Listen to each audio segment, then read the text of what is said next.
Greetings! Welcome back to Old Ways Rising Farm YouTube channel for our fourth little video on drawing patterns and plans and measure drawings and things of that nature. As I mentioned in the previous ones, this is something you're going to want to start to do as you progress from just learning a craft and using other people's plans and patterns to wanting to reproduce things you found in an antique shop, what we're doing today, or make your own things completely from scratch. As you make those transitions, you're going to want to do more and more of your own drawing. Okay, so this is the fourth video on how to do that. I will put a link up at the top of the screen here to the playlist, which contains all of them if you want to follow through, if this is the first one you found. And in those other earlier videos, I do lay out a lot of the concepts and ideas that go into this. So for this video, I'm just going to pile right into drawing it. And this is what we're going to draw. This lovely lat desk or writing box. Okay. Now this is a style of furniture called campaign furniture. And I want to take a second and just talk a little bit about this. There's a really good book on it titled Campaign Furniture by Christopher Schwartz. If you're interested in this, I would very much recommend that you get this book. I have no relationship with this publishing company. I just like the book. So, this is an unsponsored YouTube channel, so my opinions here are my own. Take them for what they're worth. But that book goes into a lot of detail on this furniture and its style. But to give you just a couple of really quick crib notes, this is a style of furniture which was basically rectilinear, not making really any divergence from simple rectilinear forms, is extremely durable, okay, and everything is protected to the nines. It was designed for travel. It's a style of furniture which emerged from the British imperial expansion and all of the genocides which went from that, unfortunately. But the British officers and company traveling with them were traveling in large caravans, later on under power, earlier on with hordes of draft animals moving these caravans along. So they had the ability to do car camping or glamping sort of lifestyle as they were moving through the field because they had that type of infrastructure behind them. And they were equipping their tents with actual furniture, right? But it had to be furniture which you could pack on the back of a horse or shove in a hold of a ship, or, you know, later on when you start to get motor vehicles involved, right, in a trailer. So it was all made to be stacked and unpacked and restacked and unpacked again and restacked and unpacked again without everything scratching and beating itself up. Which is why you had fairly standardized rectilinear shapes, and you tended to have a lot of flush mount things. Like this piece has flush mount corner brasses and side straps on it. Okay.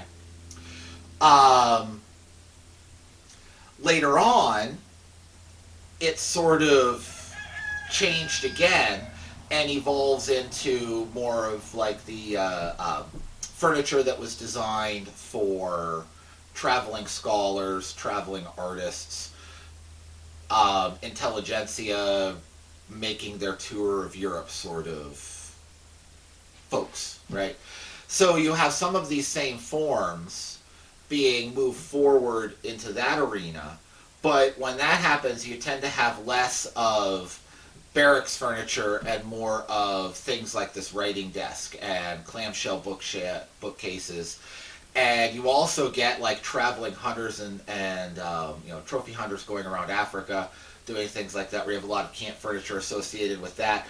And it still exists today, right? The forms of chairs that are being used by the traveling trophy hunters turn into the collapsible patio chairs that you can go and buy at the hardware store. Okay? And things like this are, you know, turned into, you know, modular furniture for small apartments that are now making another change into like the tiny house movement and furnishings.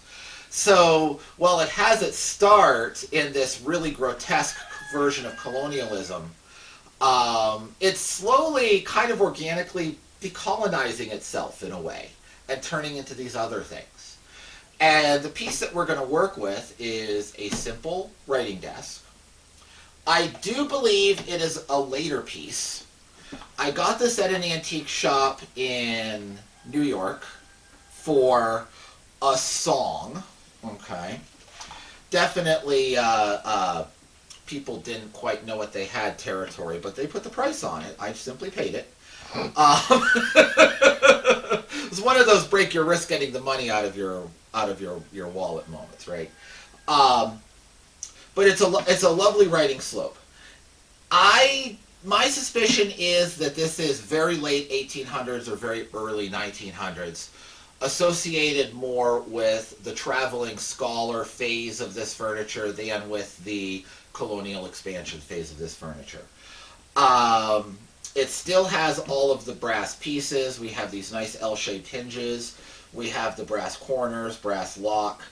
It is mahogany, so it was made when mahogany was still a common wood, and it is solid mahogany, so it is very well made. But at the same time, if we open it up, the secondary wood is tulip poplar. And you can see the color of the tulip poplar very well. It has this little drawer in it and this little pin that you pull out to release the drawer. Okay. And when you look at this, you can very clearly see this sort of white and green color of tulip poplar, right? So it was made in North America. The bottom is pine. Okay, so you have more than one secondary wood. You set that down. And on the inside, if I could just kind of tilt this on my lap here, I had a little drawing in there that I was working on while traveling and just tucked in here, so it's still being used for its purpose. They stained the secondary wood so that it would kind of match the mahogany, at least in gestalt, if not in literal coloration. Okay, so it's a very nicely put together piece, and the reason I suspect that it's at, not later than the early 1900s is because these are for inkwells.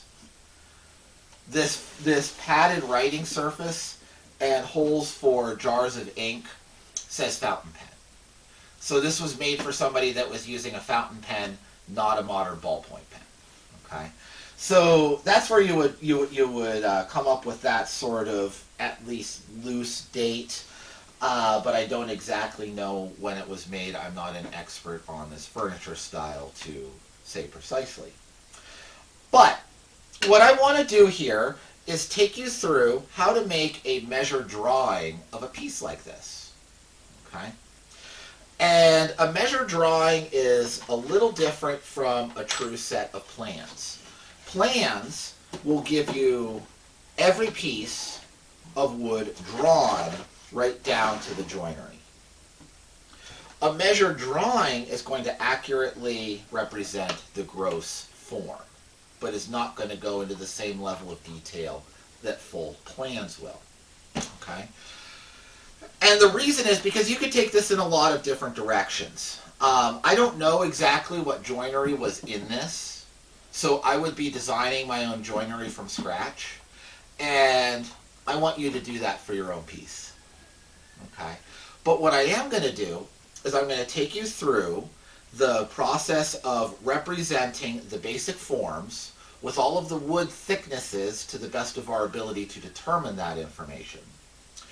And I'm obviously not going to disassemble the piece, right? But as best as we can tell, I will give you the dimensions, the thicknesses, spacings, angles, and all of that to draw the overall form of this.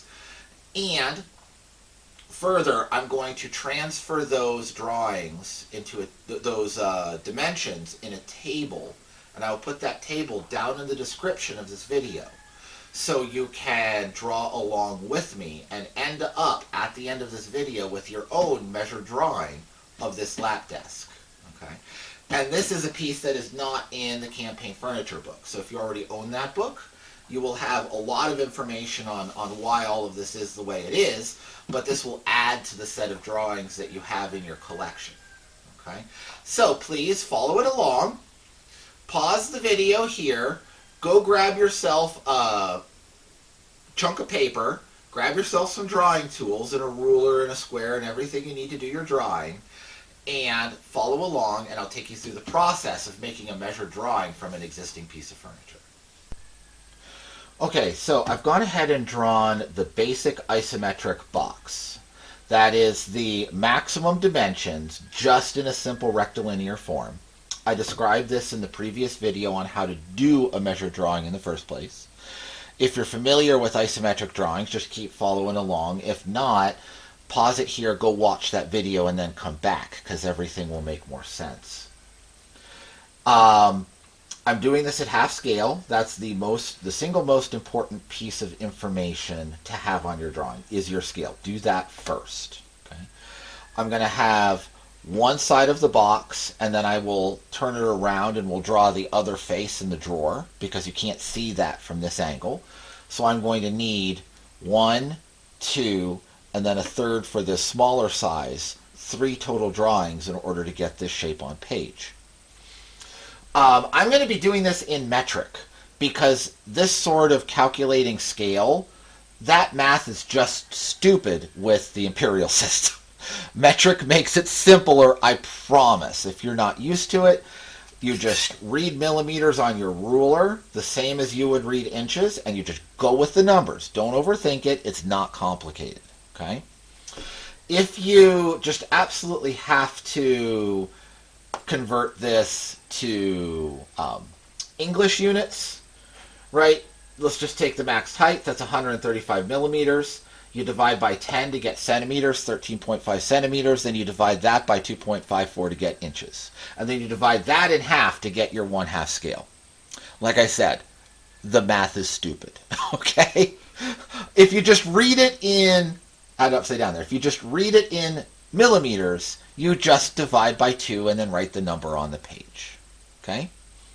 So at half scale, the maximum length, which is this, and this line, okay, is 247.5 millimeters at half scale.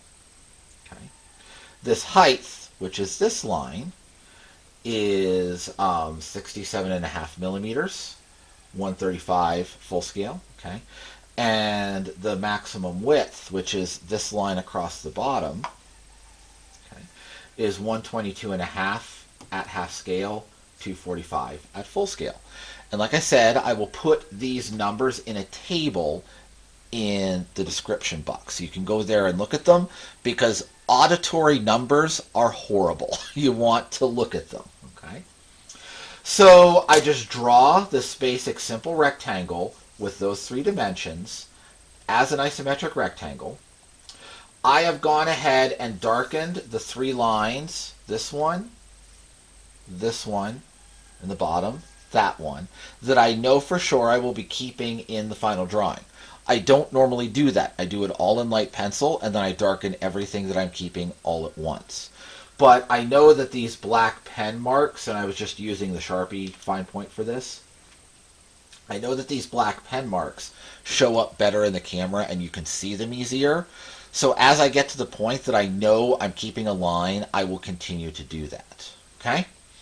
So, you the viewer, if you would like, if you want to draw along, you can go ahead, draw in a margin on your page, draw in a secondary margin, draw this basic box, pause the video now, we're going to keep rolling with it, and put in the next marks.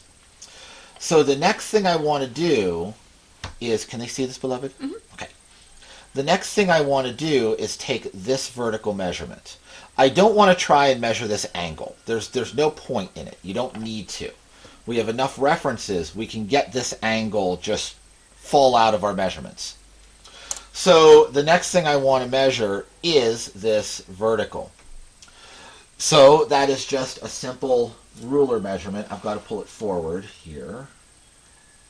And you want to get right down with your ruler, and this is 85 millimeters. So 85 millimeters, real life, that's 42 and a half. So we're going to put that measurement on the page.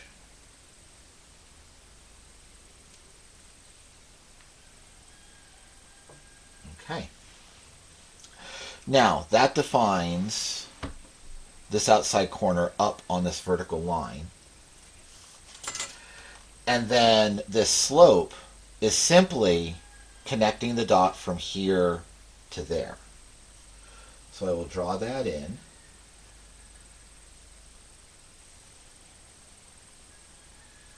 Okay. Now, I want to define this line all the way across. So that's going to go along the front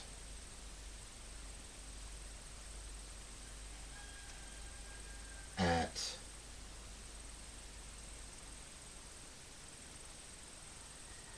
the 60-degree angle that we do for isometrics. Okay. Now we're going to end up needing a reference along the back, probably. So I'm going to go ahead. I apologize if I'm getting my head in the way for some of these. And draw that in. Again, just connecting this intersection with that intersection. These won't be necessarily the same angle here and here because it's tilted. Okay? If you want this angle as a true angle, you would measure it off of this front face. You would not try to measure this angle, right? That's not going to be correct. Okay? So that is our front face here. Again, as I promised, when I know I'm keeping a line, for sure, I will darken it for you.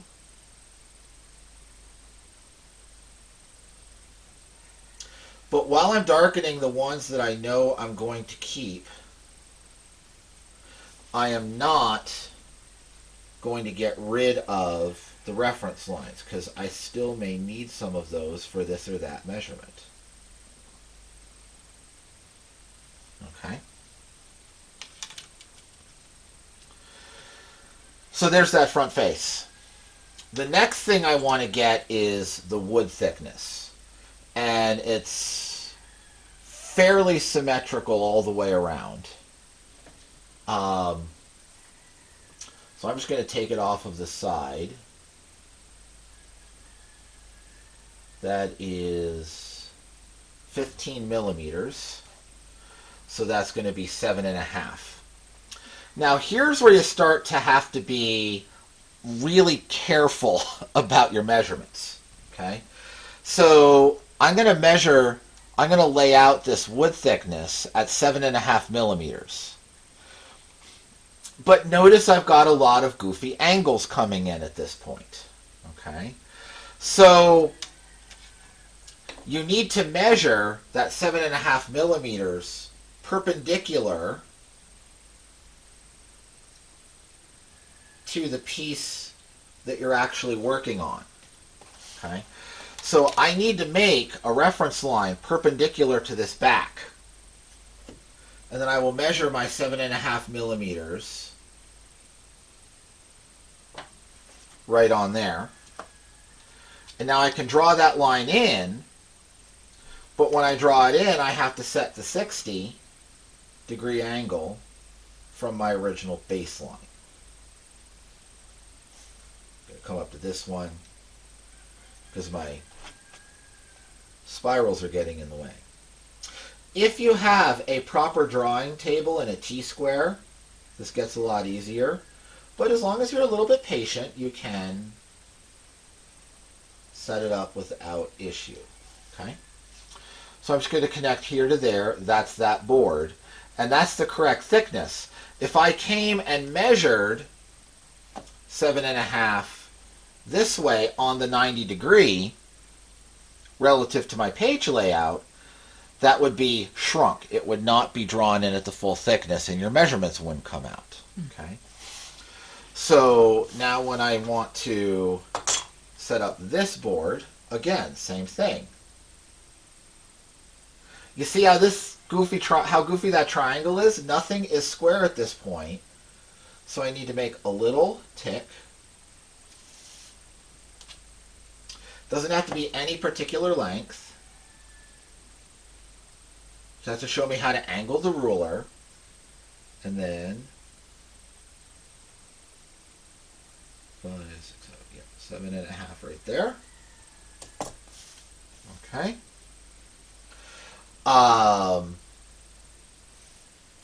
And now this is even goofier because, you know, I can't just reference here.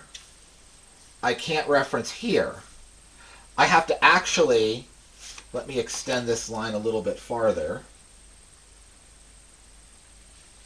Show you this. Okay. To draw this board thickness, I have to draw it perpendicular to that line. Okay. So I'm going to line up my square there. Draw that in. And then extend it up to this other corner. Okay? So that's a true 7.5 millimeter thickness. This is a true 7.5 millimeter thickness. But do you see, because it's an isometric drawing and we have complex angles, you have to give yourself some extra reference points. Okay? Now we'll do the same on this one.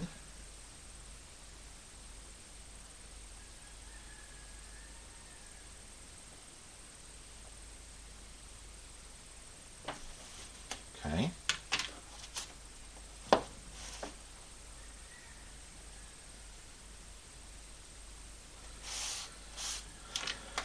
This one, though, is a 60 degree from my original baselines, so it's not quite as complicated.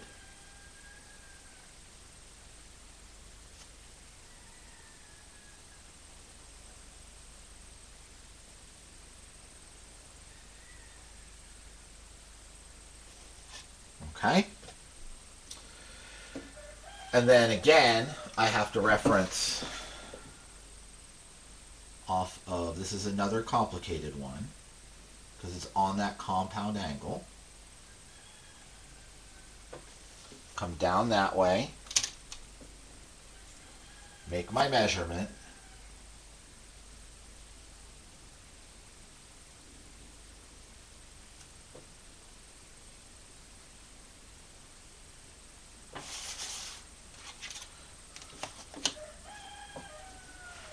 running out of space.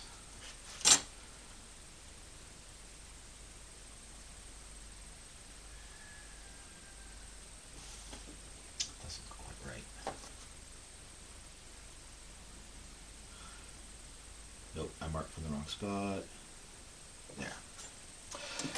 If it doesn't look right, go back and fix it.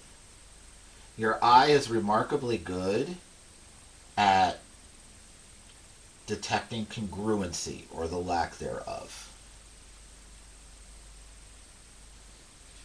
So if it looks off, it's probably off. Okay. So there we have an outer edge, which is this all the way along, and then we have the inner edge of our board. So I know for sure I am going to keep those. I am going to darken these and erase some of these extraneous lines because it's getting complicated off of camera. So here I darkened in the lines that I absolutely know I'm going to keep, right? This is this face, and then this is that inner rim of wood. We know nothing's going to cover that up. Okay. Now the next thing I want to do is I want to get this gallery in. Okay, these little drawers. So we have a little like an eraser drawer here. This has been replaced. That's a little piece of Luan. So that's been put in as a modern thing. We have this little pen caddy. And then we have 3 little drawers for ink bottles. 3 little cubbies for ink bottles. I want to get this line in first, then I will measure for the divisions. So again, now I'm going to measure along this slope.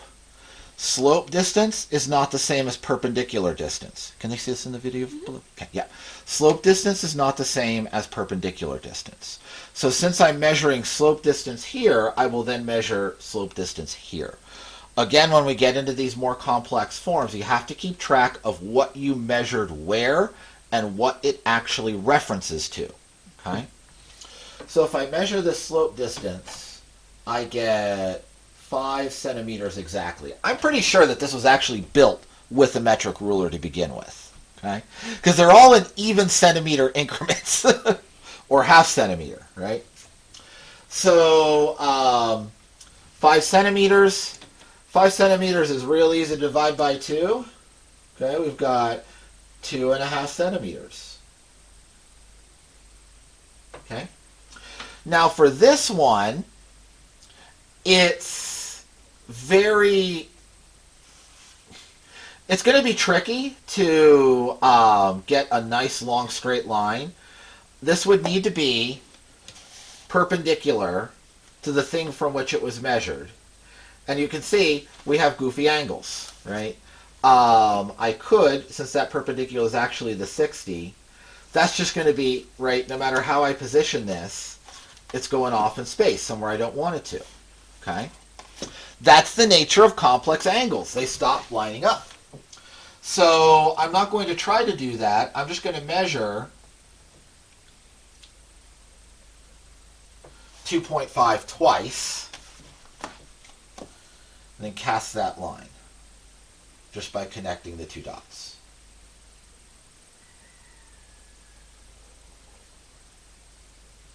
Okay, so that is the top edge of this gallery. Now what's my material thickness here? 3 millimeter. Okay, that is thick enough that I can actually draw it. So I'm going to come down 1.5 millimeter.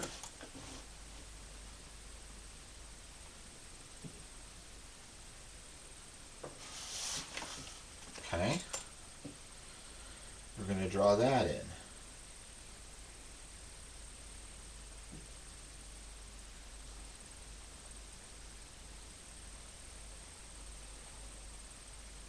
Okay.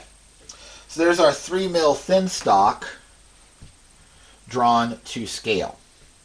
Now we will end up having vertical lines down here on some of these things. Some they'll show up, some they won't. We'll talk about that in a bit. But for now, I just want this top layout. Okay, we'll deal with the verticals later. Now, since I have these, it's going to be very convenient just to hold the ruler on this. They're not 100% square. That's 71.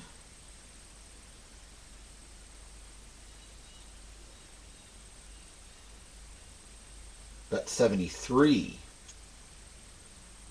Okay. Yep, 71 and 73.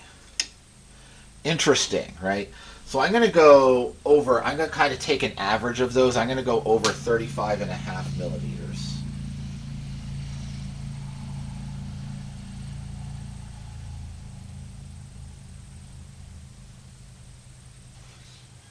To get that piece in. And now what's my material thickness here? 3 mil again. So I can go 1.5. Do draw your material thicknesses in. And now since this is a normal, nope, still can't do it, right? We're still on that complex curve. So I'm going to have to go 35.5 and then 1.5 again. Thought I might be able to get away with doing it the easy way that time.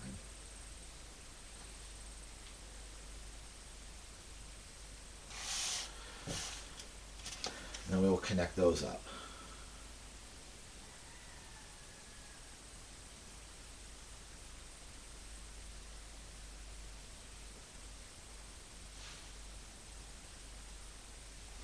Okay. Now, based on the assumption that we're going to have a number of not entirely accurate measurements, and I can see this one is out of square 2, I'm going to make a choice and see what these spacings are. That one is 48, 48. That one is 46 and a half. Okay. I'm going to say these are all 48 millimeters apart. I'm going to measure that over 3 times, and then I'm going to throw the error here into the pen case, because it doesn't matter. Okay? So I'm going to measure from this end over, from this end over. That'll be whatever it is. Okay? So I'm going to do that, 48 millimeters. That's 24 millimeters at half scale. I'm going to do that in the thicknesses, draw those, darken those. This would be a good time to pause it. I'll do that off camera and we'll rejoin. There we go. There's the top face of our little galleries. And again, I did exactly the same thing. Measured all the way across here, measured all the way across here, and then connected the lines, because you can't just send it in. Now, the joinery is interesting. And when you really study one of these things to draw it, you'll notice things that you didn't notice previously, right? These are put in, the ends of those little dividers are pointed at 45 degrees, and then they plowed a little 45-degree groove and just slid them down in. And I can see that on the ends of this divider as well. So they just slid them in those little 45s. And here I can see there's a little dividing line there and across. I don't see any sign of cutting dovetails.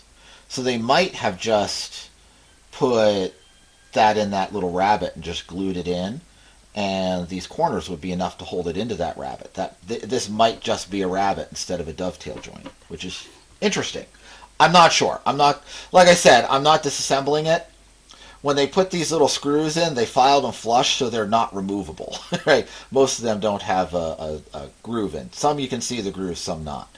So I'm not disassembling this to see if there's a full-blind dovetail hiding in there or if they just put it in the rabbet. But anyhow, the next thing we need to figure out is we need to figure out what the depth is. Okay, so I'm going to use this caliper, which, if you look here at the butt end of it, as it moves down, it has this piece which extends out. This is a very nice measuring tool. And what I can do is just set this on the front face and extend that until it touches this base plate. Okay? Make sure it's aligned good and square. And actually I need to tilt this a little bit because of that slope. And then I'll lock it down. Now from here, I can read that vernier and see that this is right at pretty much exactly 73 millimeters deep, right, from this edge down. Okay? So to draw this, I need to define the vertical, but I need to define the vertical from this corner, not from this outer corner. Okay, so I need to put in another temporary line.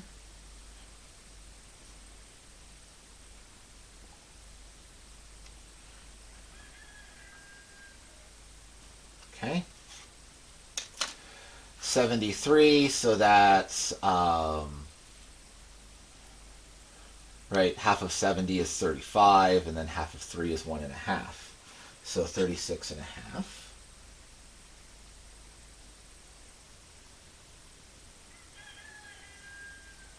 Okay. So that point right there is the point on the inside. Can they see where my finger is, hon? No. Okay, I need to move this. How about now? Better. Okay. So that's the point at the inside here where the bottom plate contacts this inner corner. Okay. Now I need to do the same in a couple other places. First, while I am thinking about it, I want to define that over here.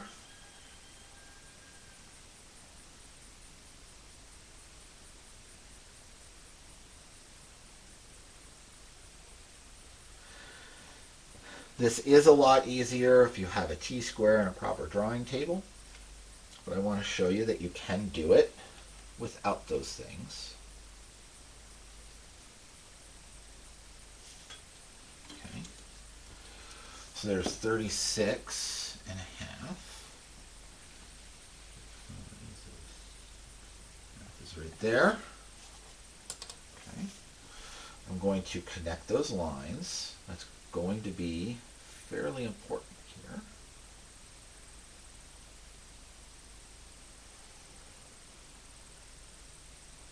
Going forward.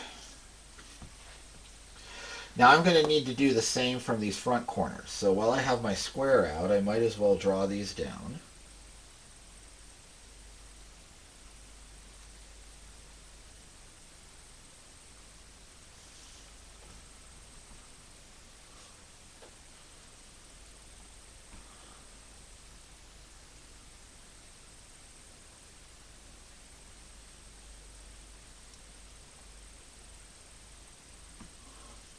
Okay. Now I'm going to go to this tool again.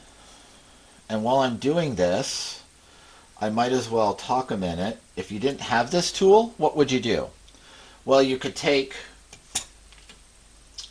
a popsicle stick, put the popsicle stick on the inside, mark where that is, and then come and measure up to it. That's how you can take an inside measurement like that if you don't have one of these. Okay, I need to get my measurement here.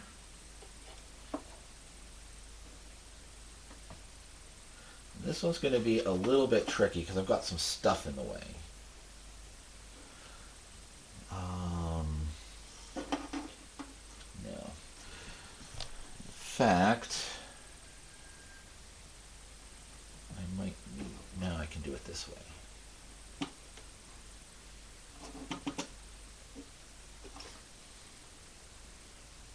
I'm going to have to stick my head right in front of the camera, so I'm just going to stop it here. I'll come back when I have this measurement.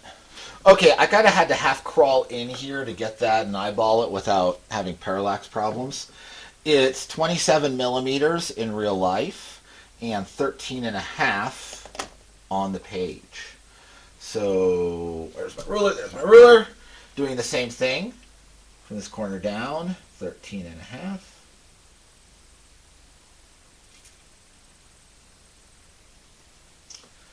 Then again over here.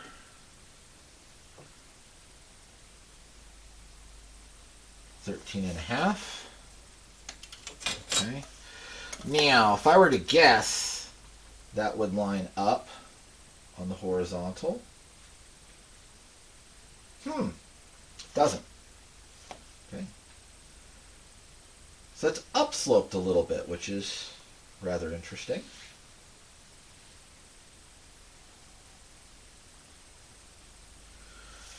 Okay. Now again, a measured drawing is a description of what exists in this piece. It's not plans. It doesn't define what you have to draw.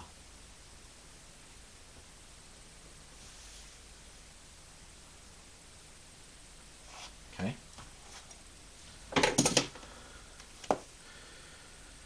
Now those will connect this way.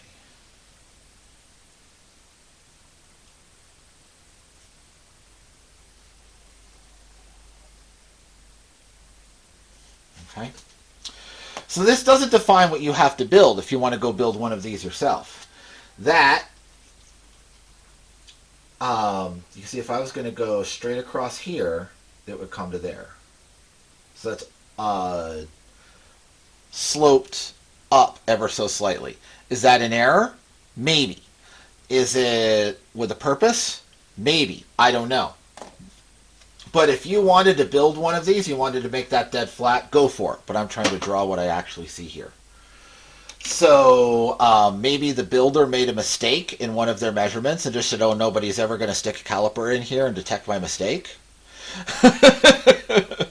Or maybe they did that purposefully for some reason that I'm not sure yet. It'll be interesting to see where the drawer comes in. That could have something to do with it too. But for now, I'm just going to draw it where it actually is. So that is the slope on the inside, this bottom piece. Okay. Now the next thing we want to do before we darken any more lines is we want to draw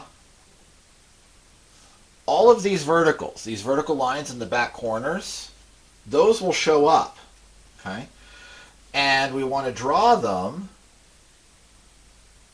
until they bump into something, right? So this one will come down. It comes down to that corner, but it bumps into this wall first. Okay? So we're going to draw those until they bump into something.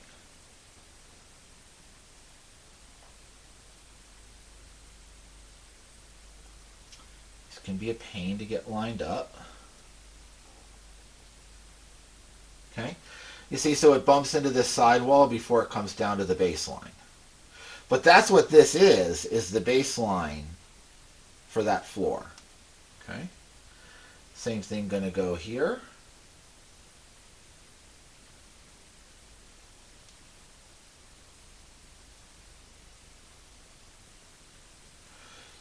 Now this one, that line will extend all the way down to the baseline without bumping into anything. So I'll take it to there. And then this one's going to bump into something.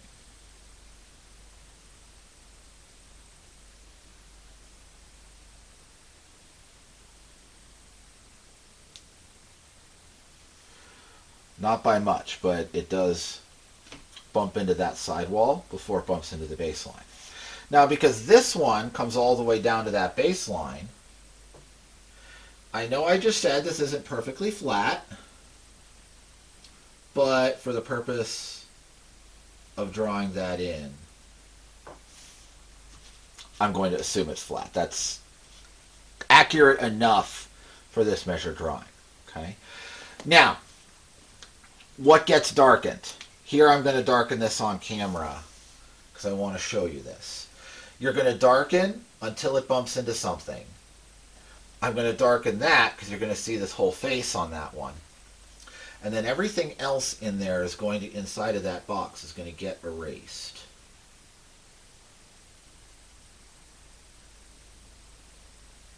Okay? So that only gets darkened to there.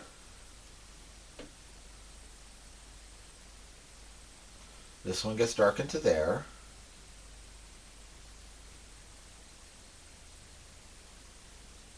This one gets darkened to there.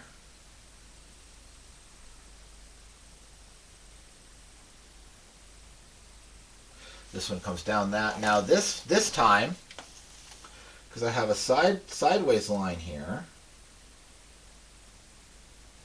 that comes over, and now this, from that corner to this wall, that line is seen in this view.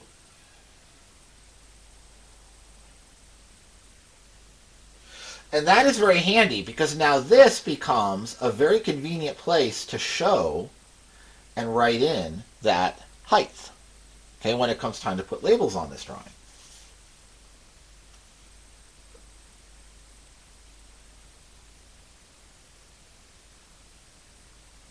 Okay, that one comes into here, but it doesn't come to baseline, which means we don't see that baseline. Now,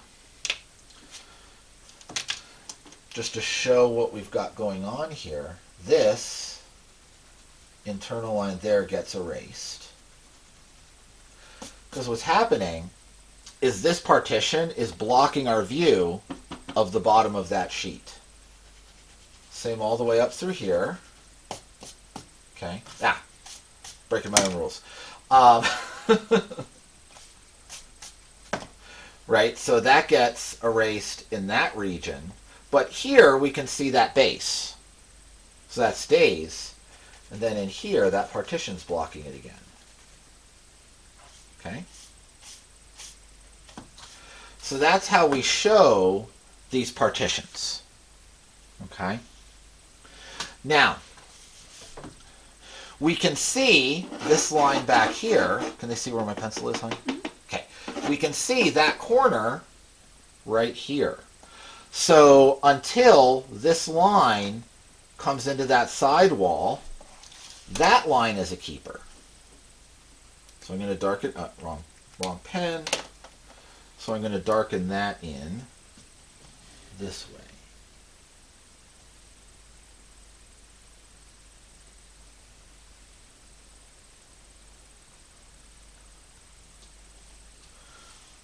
Okay.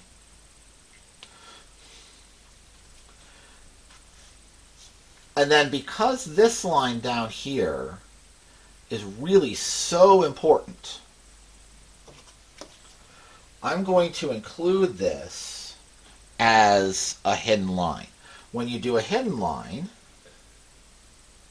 you're going to draw it as a dashed line. So you want about, 1/4 inch and then 1/8 inch apart. You can just eyeball those dashes.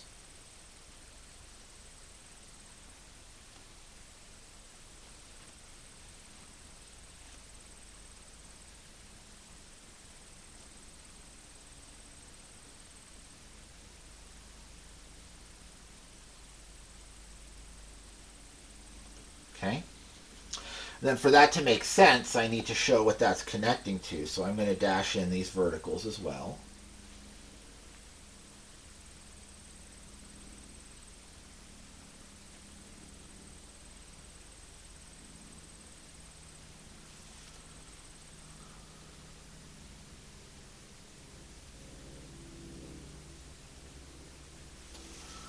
Okay? Just like so that you can see that this continues down in there, down from those corners, and you can see the relationship between this floor and this front face. Okay? Now I'm going to erase that. And I don't want to dash in this. I don't think that's necessary. So I'll erase that.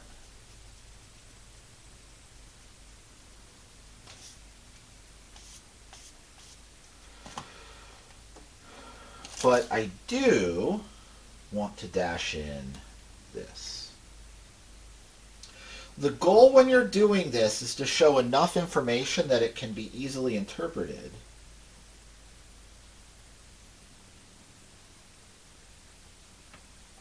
But not so much that it's confusing.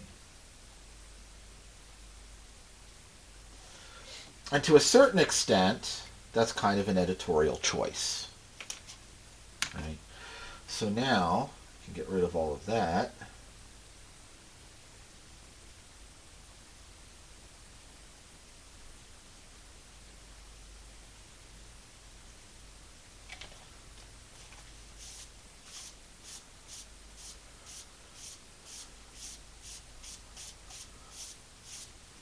Okay. And this dashed in hidden line completes the relationship between this bottom and the rest of the construction. Okay? So that's really all of the information on the main piece except for this little door. This is interesting as I just go along here. This is on leather hinges. And the leather is not cracked, which is another indication that this is not a super old piece. These corners, if I close it again,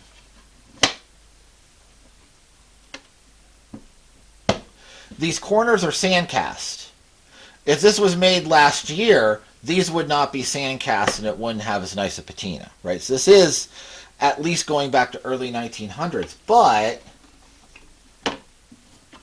those leather hinges are not cracked and broken, so we're not going super deep into the 1900s. And they're fairly light in color, so it's not like an 1800s oak bark tan. It's a, more modern tanning method. So I'm guessing like 20s to 40s, somewhere in there for this, with all of that. I could be wrong. If you really know a lot of background on this furniture style and can date that more accurately, I would love to hear. We also have this lovely fountain pen writing on that little poem that somebody inscribed on the inside of this. Okay. Now, the last thing I want to do is, on this stage, on this half of the piece, before we turn it into another orientation, is to show how this is made. Okay, so this little door is really interesting. If you look at the edge here, can they see where my pen is, beloved? Yes. Okay. This is a breadboard edge. Okay. So this is a tenon. That's a dado there in the edge of this piece. Okay. So this is a breadboard edge joint. And it's full thickness here on the end, but then there's a little veneer strip that comes in on top of this piece of secondary wood. Okay. And that's mitered in there. It's a really nice way to make this, right? So this is a solid piece. The middle is secondary wood, and then this is veneer on top of the secondary wood. Okay. And this is cut at an angle to match this. Okay. So that's fun too. So here we think, what's the best way to show that? This is sort of an exploded view sort of project to show how this would fit in. I think, yeah, it's all at funny angles.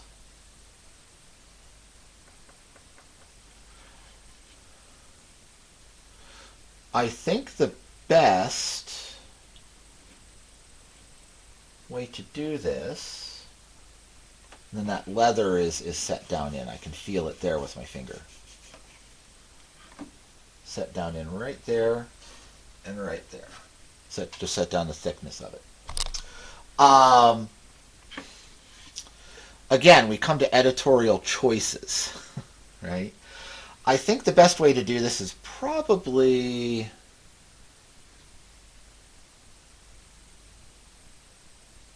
I'm not sure what the best way to do this is. Probably just a vertical piece right out in front. So how much space do I need? This is, how's our battery doing, beloved? Less than 30%. Okay. This is, yell at me if it gets lower than that. Mm-hmm.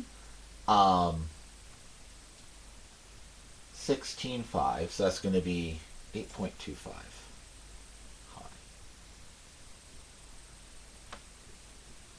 I should have just enough space to fit that in as an exploded view. So if I'm going to do that, it's going to connect in this corner.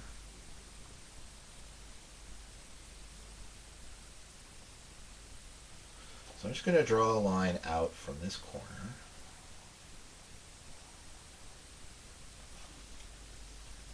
Just to get that reference. Okay. And then come out from this corner as well.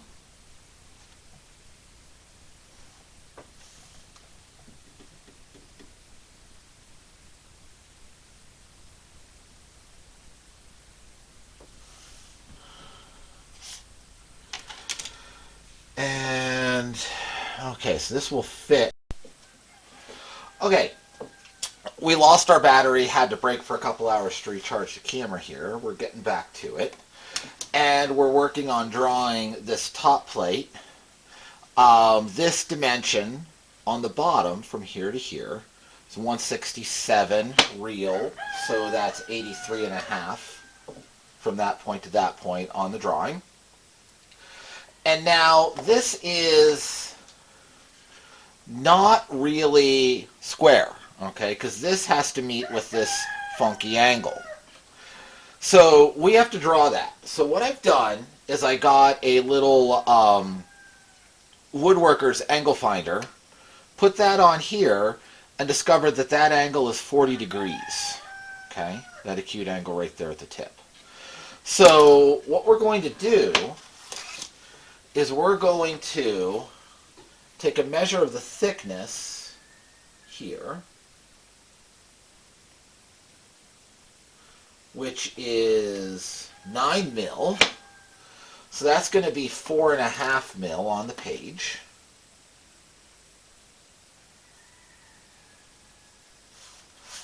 Again, make my vertical perpendicular to where I'm working.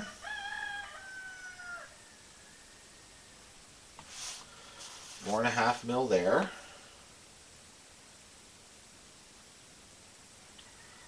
Line up, draw the top of this. Now I'm going to deliberately overdraw that line. Right, I'm going from here to here, but I drew it longer than it needs to be. And then I'm going to take this, line this beam up, and this is a little bit tricky to do accurately. Line that beam up, and now match this lower beam with that point, and draw it out. Okay? So instead of using a square to make that corner, I'm using this little tool to make that corner. Okay? Now we can just simply measure across the top, which is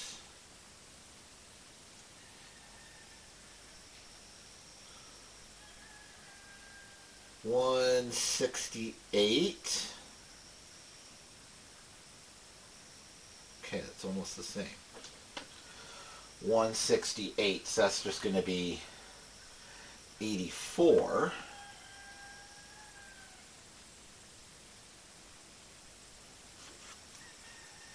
And we can connect those points. And that is essentially a square angle there, which makes sense because the bottom of this has to swing out. Okay?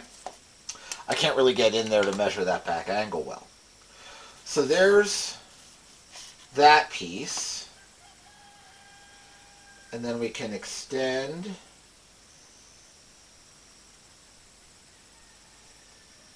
these lines back.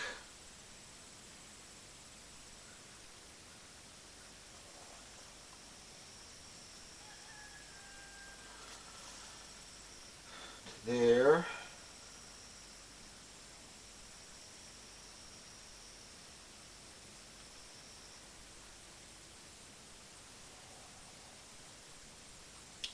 There. Then we have to do this bottom corner because that will show.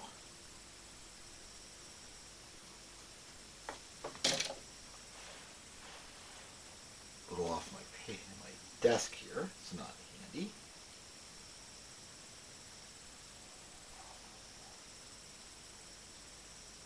Okay. And this bottom is going to be sufficiently difficult to distinguish from a 90 degree that I'm just going to say it's a 90 degree for the purpose of this drawing right there. So there's that top piece. Now, there isn't really enough space here to draw the breadboard edge. But when we're all finished with this and we start labeling things, we can put that type of information on labels in ways where we can't really draw it effectively.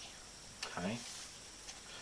Now there is one last item that I want to draw in here, and that is, I'm going to have to turn everything around in order to be able to get to this.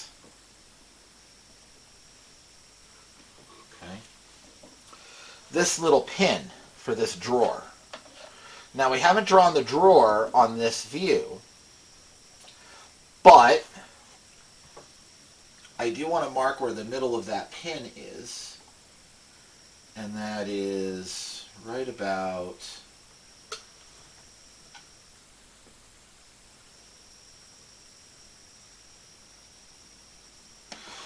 $123. So that's going to be from the low end. So that's going to be 61.5 millimeters.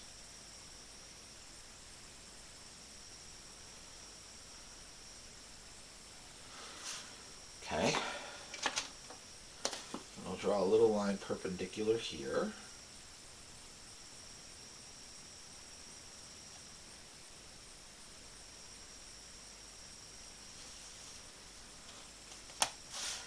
Then we'll find the middle of that.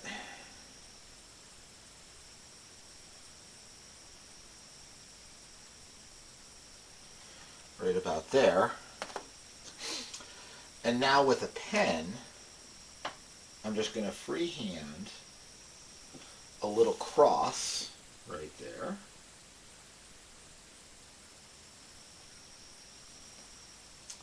And that will get a label marking that this is a borehole. I'm not going to draw the true size of the hole. I don't need to. It's a 5 mil hole. But we will show it in a label right here.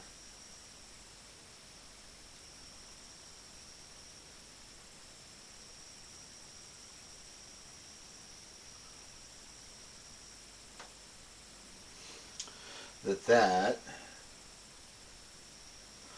plus sign represents a 5 millimeter borehole. Now we can erase the lines, and we just have our little X marks the spot. Okay? So that transfers this information. I'm going to go ahead, I'm going to darken these lines all in. I'm going to erase all of the lines that we don't need and put the labels on this off camera. And then you can see this finished first part, and we'll proceed to drawing the second view. Here we go. We have all of the important information written in. So all of the main measurements are here. Where they are, right? So, you know, all of the distances are marked. Wherever we're marking a distance, I'm using the half barb arrows, and wherever I'm indicating some like important feature, I'm using a double barb arrow. Okay? So here where I'm saying the primary stock is 15 mil thick, that's a double barb arrow, and it just points in the middle of that piece of stock. Right? Same thing here, where these little dividers are 3 mil thick. Okay? And it's important to note that the numbers I'm writing on this are the actual size, not the picture distance. Okay. Couple other things right here. Divider thickness unknown. I don't have a good way of without disassembly of getting in and measuring what that piece is. Tapping on it, I can hear it's really thin. It's probably, you know, I would think that a piece of Luan plywood would suffice for that in a real-world reproduction of this. But I don't know exactly what it is, right? So I'm indicating that. Divider thickness unknown. The depth is indicated here and here. And then this breadboard piece, I'm writing on it that it's 10 mil thick breadboard edge, okay, for this cover board, these pieces. I'm not drawing the breadboard edge because I just don't have room. I'm indicating where the leather hinges are. That's important information to add in your description. And this angle. Now, I badly misspoke earlier on, and I apologize for this. This little doohickey I was using, it is 4 different scales with different reference points, and I was reading the wrong one and thinking more about talking than about reading, so I didn't catch it until I was going through. I was like, wait a minute, there's no way that's 40 degrees. So it's like, okay. it's a 75-degree angle. That's a little embarrassing. So that's an imperfection in the drawing. And then here, where I was indicating the overall length, I didn't leave myself a good spot to do that. So instead of having this indicator line straight across, I kind of drew it up as far here as I could without running out of space, and here as far as I could without running out of space, and just connected them. So that's a little wonky. I'm not happy with that, and I'm embarrassed about that, just absent-minded moment. But other than that, it's a very workable, usable drawing to tell you how to reproduce this.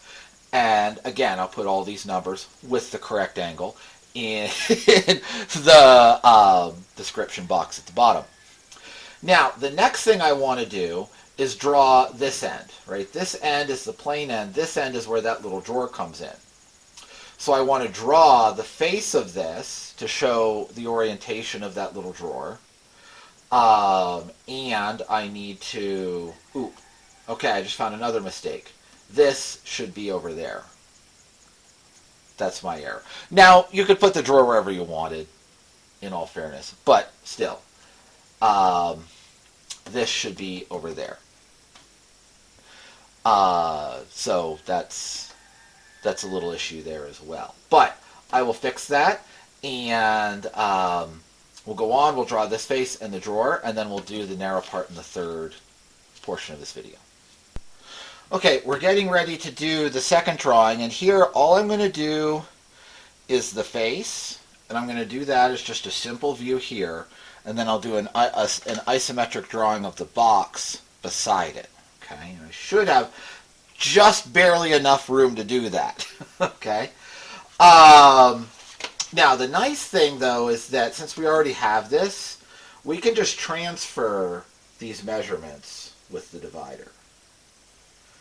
So I can just put those 2 points there. And we can transfer this to here.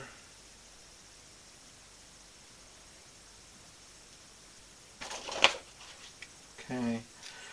And then, now remember, this is the opposite orientation, so we have the narrow end to the left. So I'm going to do the narrow end.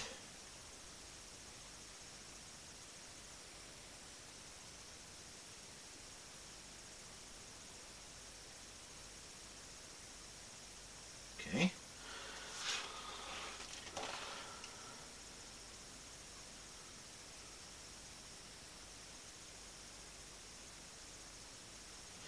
And I'm not going to relabel what's labeled in the previous drawing. We're only going to add what we need to add to get this drawer laid in. Okay. Then the tall measurement.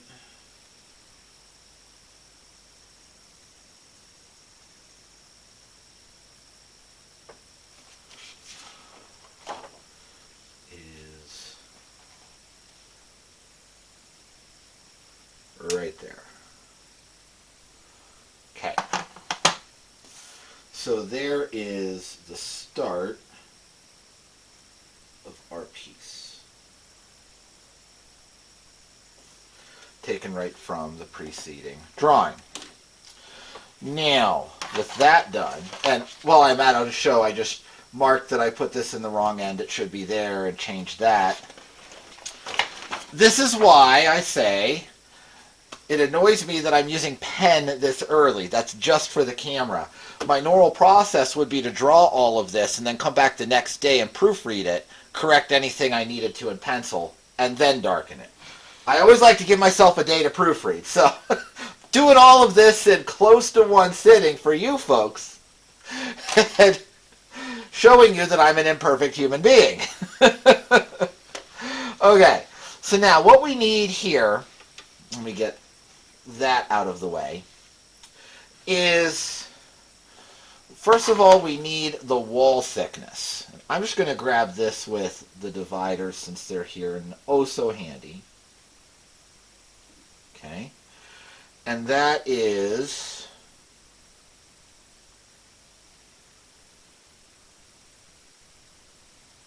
13 mil there.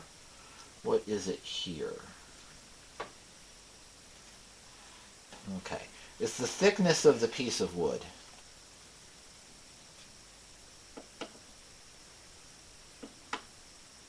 What is it on this side? 17. Interesting. So we've learned something about our box here. I can feel in and I can feel that that's flush. Okay. So they used inconsistent wood thicknesses in some of this box layout, which is kind of interesting. So we have 16 on one end, 13 on the other. So we'll mark those. Half of 16 is 8.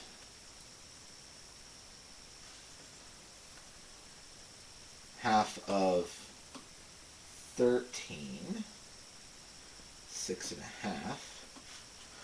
So there's our vertical sides. And then the bottom.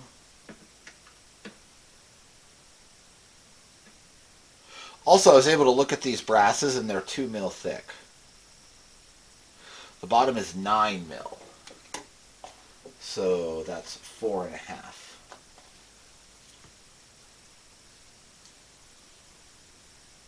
But just in case you were interested, how thick is the brass there? It's 2 mil.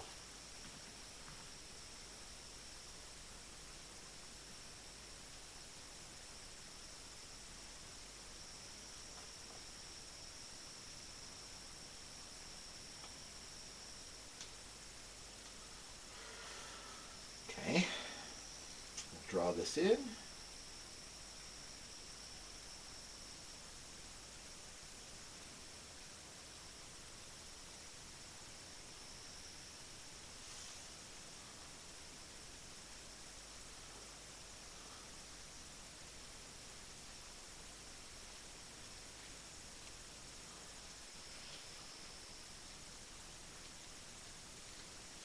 Okay.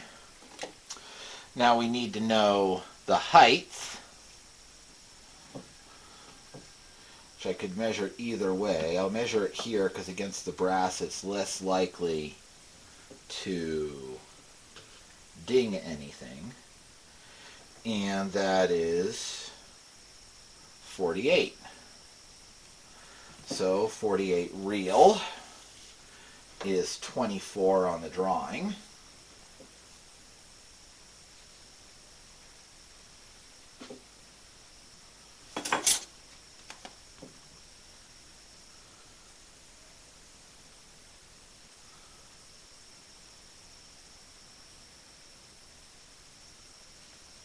Okay, so that completes our drawer opening.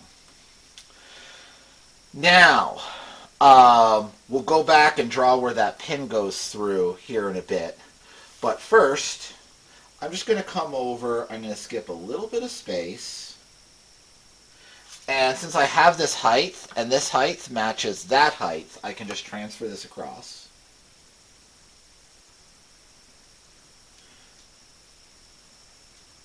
I'll leave myself about 1 centimeter.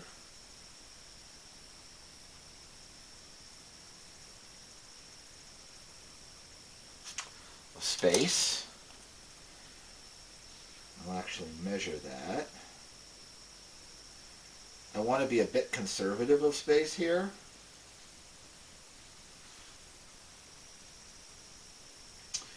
So I don't want to, this is going to be a long isometric drawing off toward the corner there. I don't want to run out of space, okay?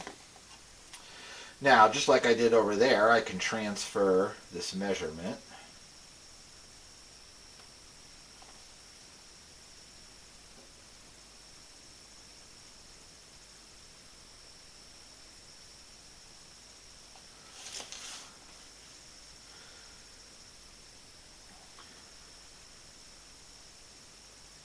Draw that side in. Connect the lines over.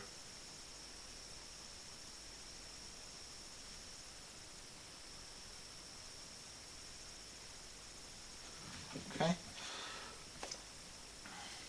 Connect the dots here quick.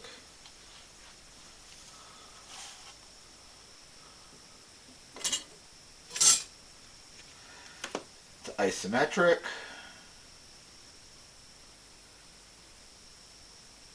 So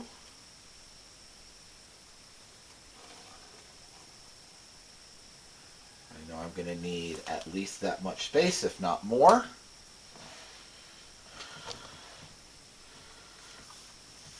Need this line a little bit longer.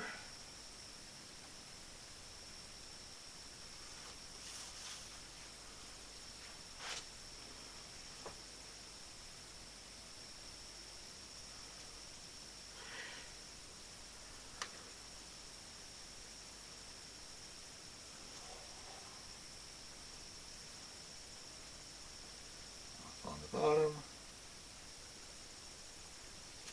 Now there have been many drawings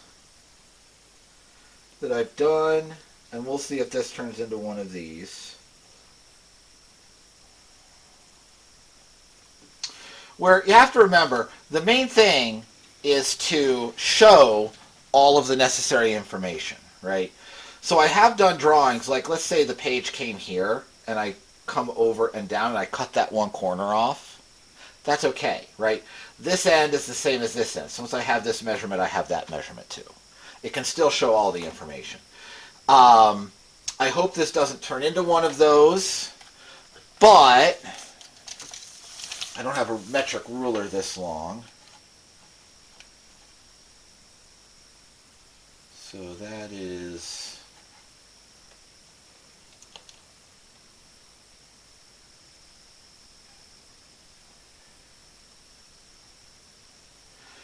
18 7/8. So I have to do some math.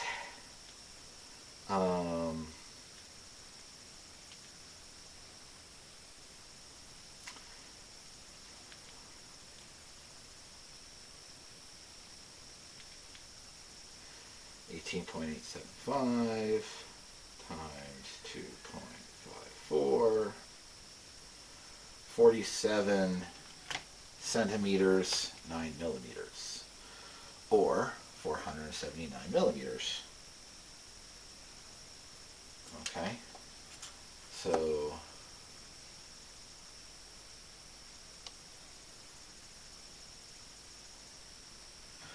that's the real measurement. Divide that by 2. 240. Or 24 centimeters on the nose. Good. We're going to get this whole one in. Now, here's a case where I can't reach all the way across from here. So I need to draw another reference line. But when we're doing this, we always want to go back to our primary line, which is just one across the bottom. That's one of the things I talk about in my introductory video to this type of drawing.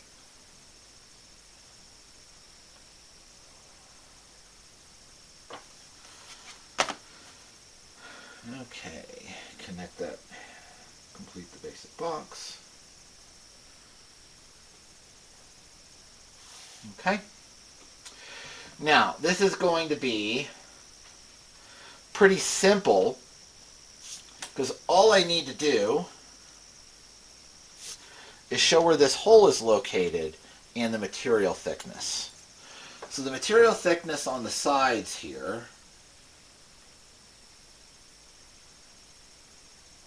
is 8 mil, and the material thickness across the front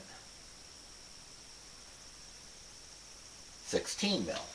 Okay, so we're going to have 4 mil here and 8 into the front. So some simple measurements. This is the 8.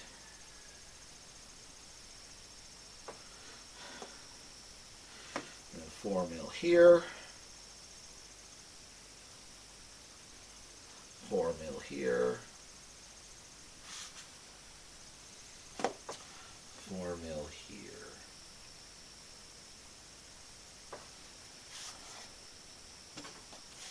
Okay.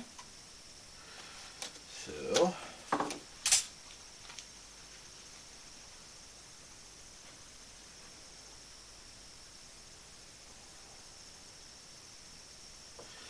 4 mil there.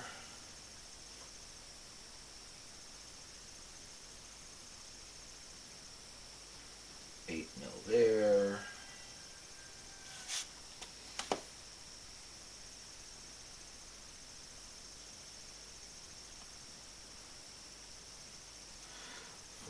There. And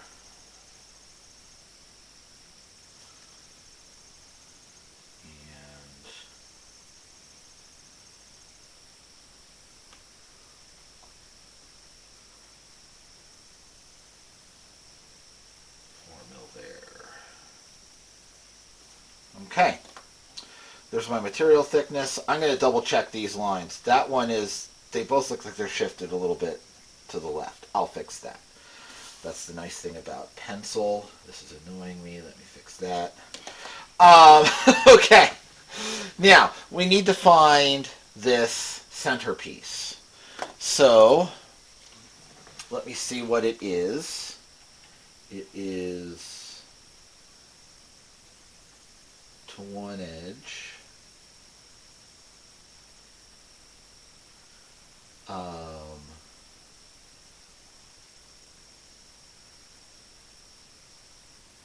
113.5 to the middle there, eyeball to the middle, and here, interesting, it is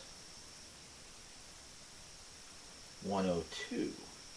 Okay, so it's not quite centered. That's important to know.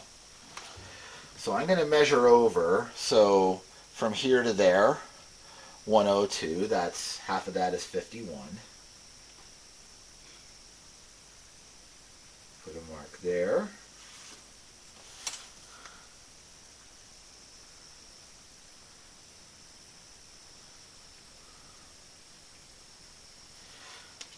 Okay. Now that is 8 long, so the middle is 4.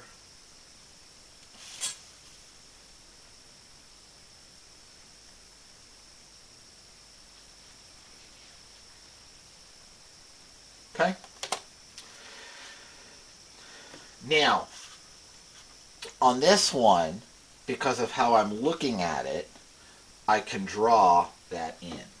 So this is a 5 millimeter bore hole. Okay. So that's 2.5 mil down through the middle here. That's going to be hard to draw, so I'm just going to draw 1 mil strong. 1 mil plus a pencil lead on each side there. And then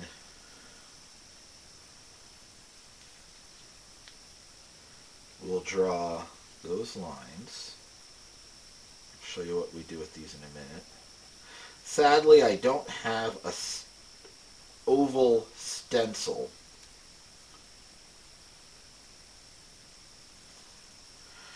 Quite the right size for this. Because you would want to show that borehole as an ellipse. Right?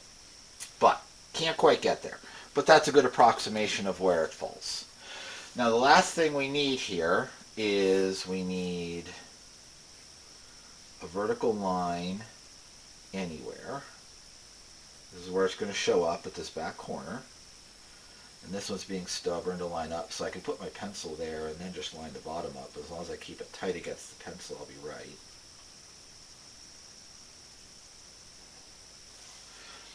There's my inside surface. I won't see this line, or that line. This is the only one where I'll see. Now I need to know the depth.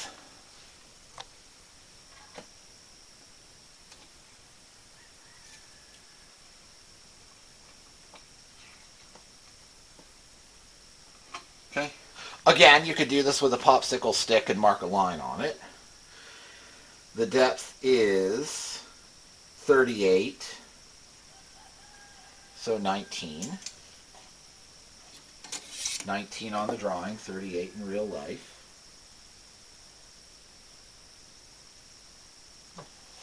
Now. And then we connect that out.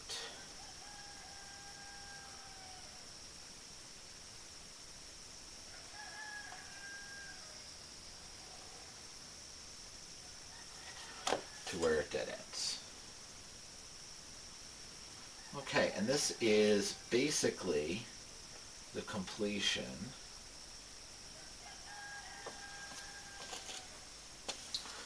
of the drawer drawing.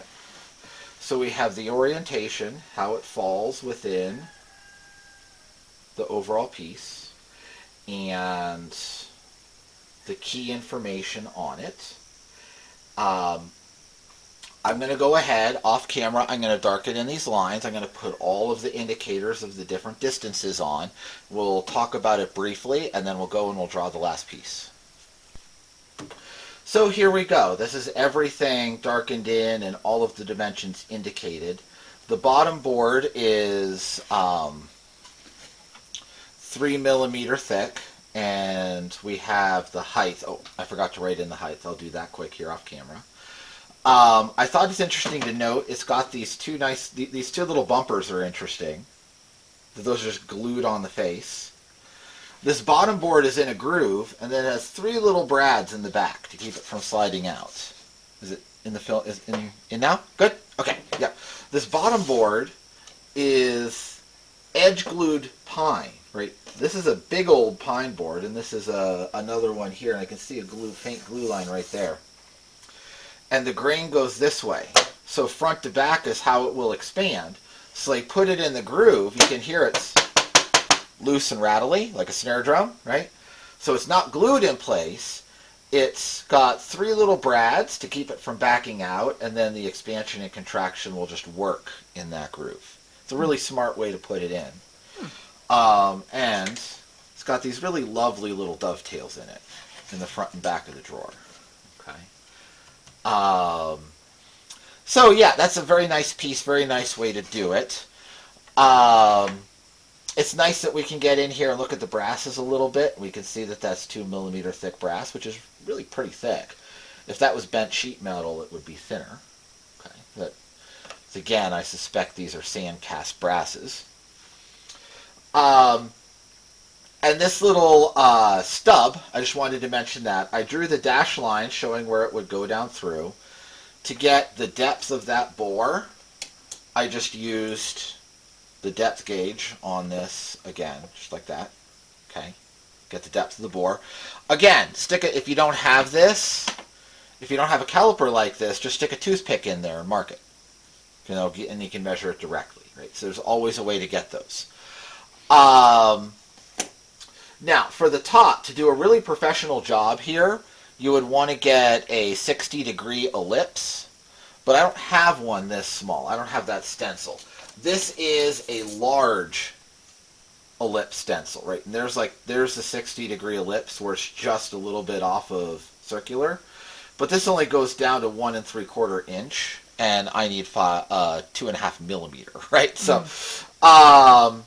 I just kind of free-handed that in there, right? It's close enough. Now, thinking about construction, this is just slightly off of center, and I was trying to reproduce that faithfully here in my drawing, because I'm drawing an actual object, not plans for what I would build.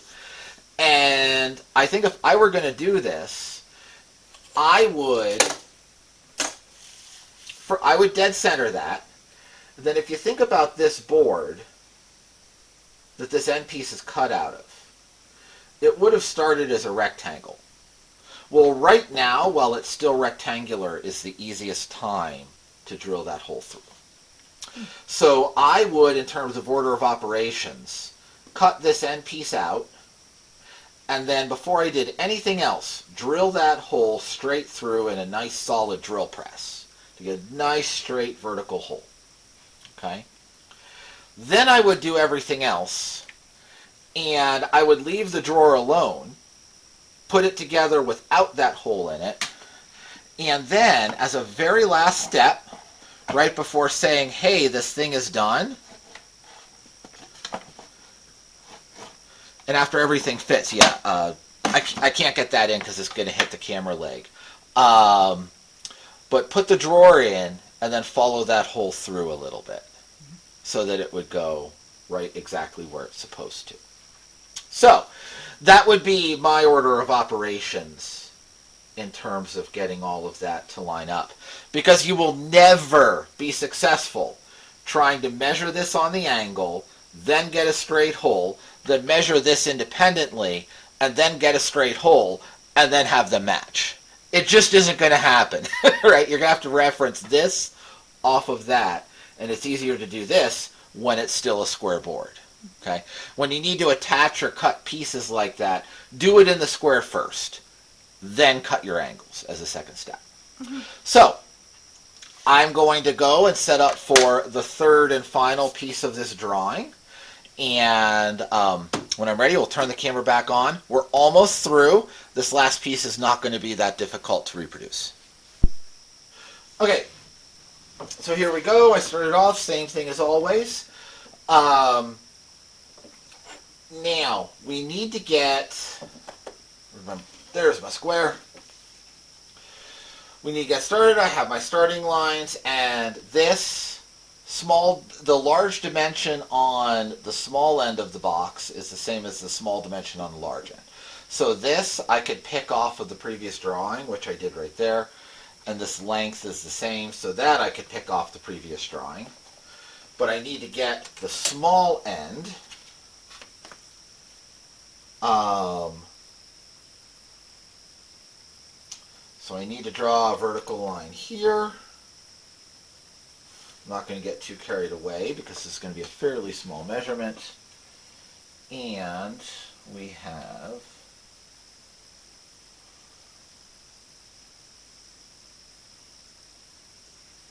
.36 mil, which is 18 mil on the drawing. So 18 millimeters.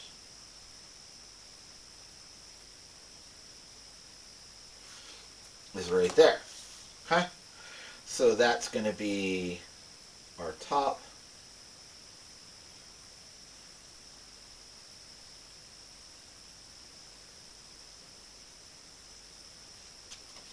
Okay?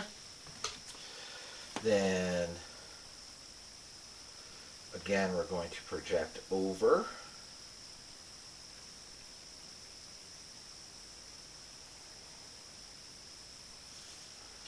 This goes up at that 60-degree angle because it's an isometric drawing.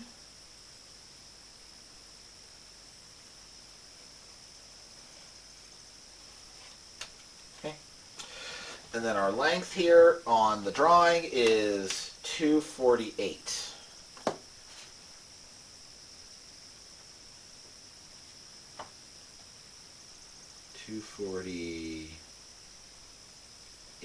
Right there.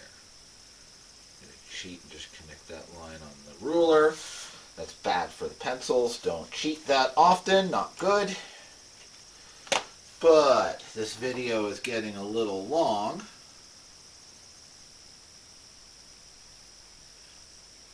Trying to get her done for you.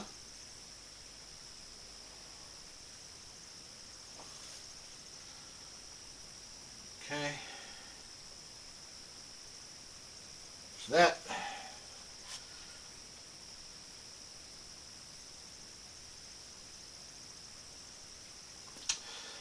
Now, I just made a little mistake there. Here, I'll show you what I did in a minute. I used the normal angles to draw that line, but that's on that weird angle. This, and this come up at the 60 degrees. But I need to measure 248 here, and I need to measure 248 here.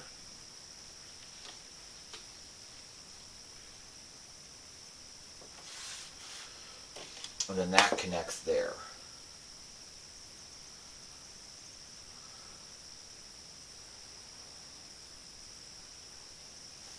Okay. And this can be a true angle down. Because that is 90 degrees from the plane upon which the box is seated. There. That's correct. Now, before I confuse myself, I'm just going to get rid of the majority of that line. Not cleaning everything, but I will get rid of that right away. Okay. Now we need to do our thicknesses, just like before. I'm going to go from each of these 4 lines. draw a line perpendicular to them.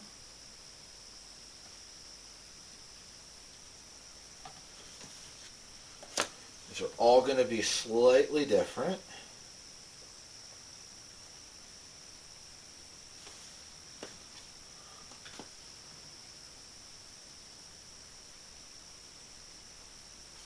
Okay. I do want to extend these a little bit more so I can get the square on it well.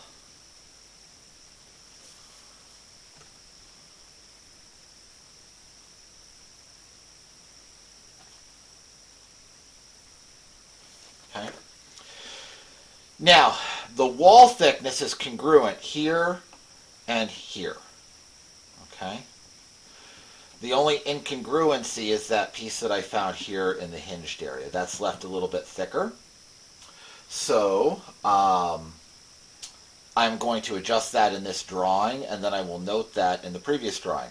Remember, I drew all three of these sides, all four of the sides around this one as the same thickness, and then discovered this was a little bit thicker when I did the drawer, right? So I will have to fix that in my first drawing.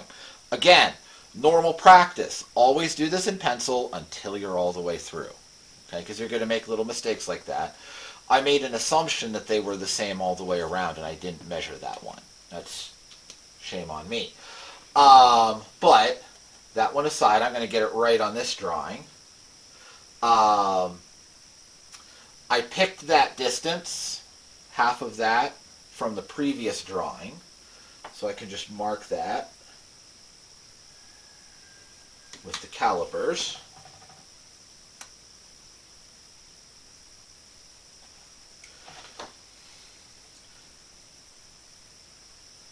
These are very, very, very handy. Now let me see what this actually is.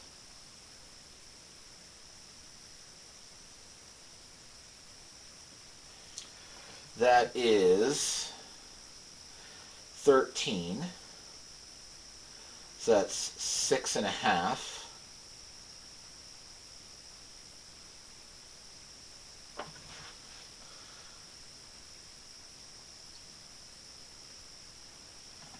Hmm.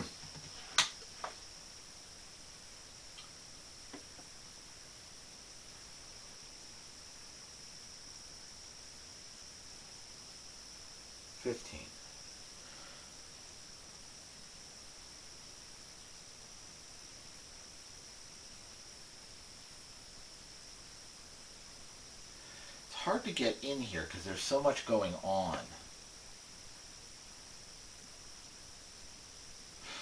I'm going to investigate that further, but for right now, I want to get this drawing done.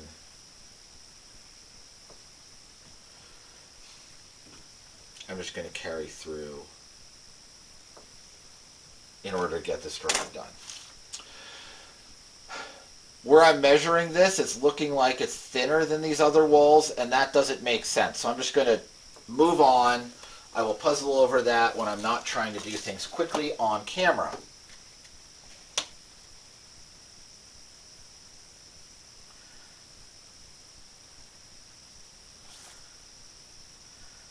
And again, we want to draw these lines indicating the material thickness perpendicular to the lines we draw perpendicular to the line of the thing. So this is these convoluted angles, when we have a compound angle in an object, are one of the most difficult things that you'll do in an isometric drawing.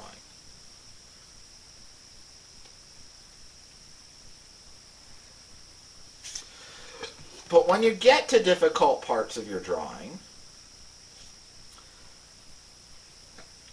and you're not sure what's going where, just think about what is your reference point and what plane are you in. Because it's very easy to get mixed up on that and reference off of the wrong angle. I did it right here. I referenced off of the wrong angle.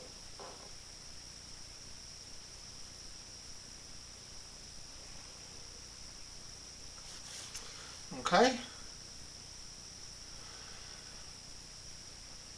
There's our material thickness. I I need to double check this one because that's this line and that are, I can see with my eye, this and that are not quite perfectly parallel. So I will double check that before I go and do any of the darkening.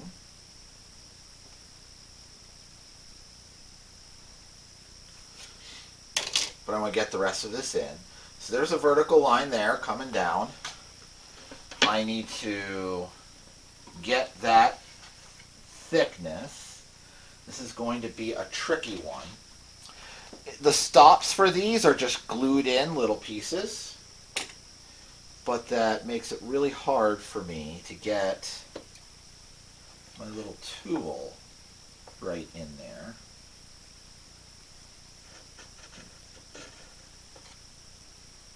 Just barely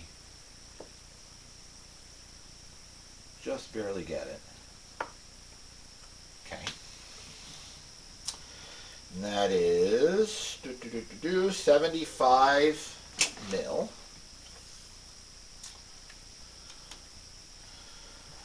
So 37.5.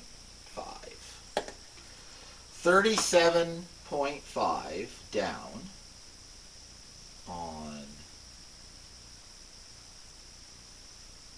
the drawing. And this is with the plane.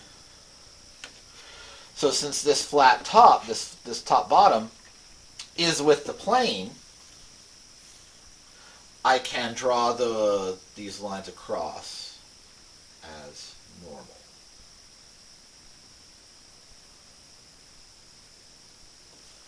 So there.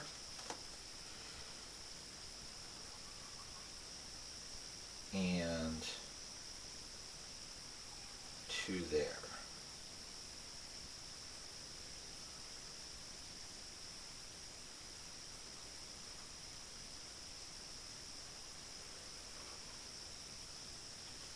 Okay.